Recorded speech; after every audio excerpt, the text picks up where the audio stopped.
Sketch the graph of y equals log to the base 3 of x plus 2 and state domain range asymptote.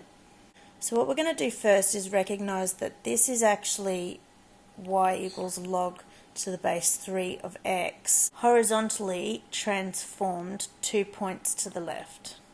Now we're going to recognise that the inverse function of this is actually y equals 3 to the x.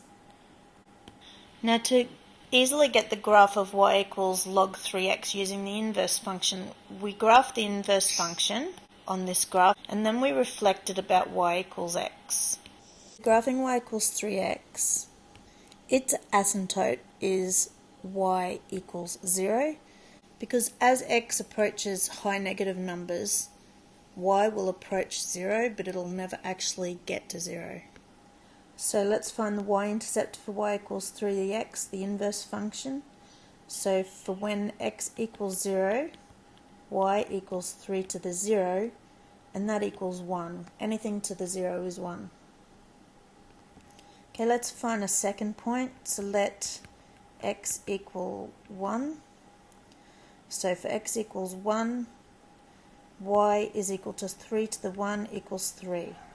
So 1, 3 is a point on the inverse function's graph. Let's graph that. We've got 0, 1 and 1, 3. So it's going to look like that. This is the inverse function, remember. We've still got to work out y equals log to the base 3 of x, and then we've still got to transform it. So this is y equals 3 to the x. Now we can mirror that across the y equals x to get what y equals log 3x is. So we'll have 1, 0. This is 0, 1. And this is 1, 3. And we'll have 3, 1. Now the asymptote for this one is actually x equals 0. It's going to look like this, which is a mirror image. And that's y equals log 3x. Now remember, we don't just want the graph of y equals log 3x. We want the graph for y equals log to the base 3 of x plus 2. So it's this graph shifted horizontally in the x direction 2. And we call that a horizontal translation 2 units to the left.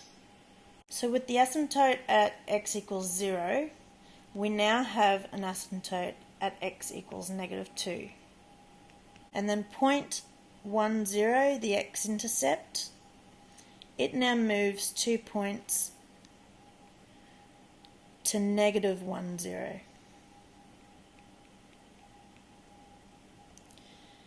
And our point 3, 1 shifts 2 points to 1, 1. So going ahead and graphing that,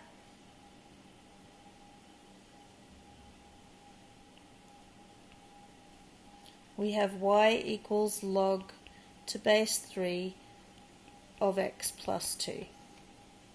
So lastly, what's the domain for this? So that's the range of x values that it's true for. So we know that it approaches negative 2 but never gets there.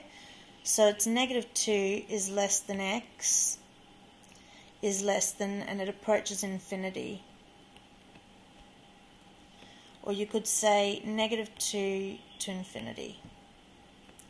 And the range, so the range is negative infinity is less than y is less than infinity, or negative infinity to infinity.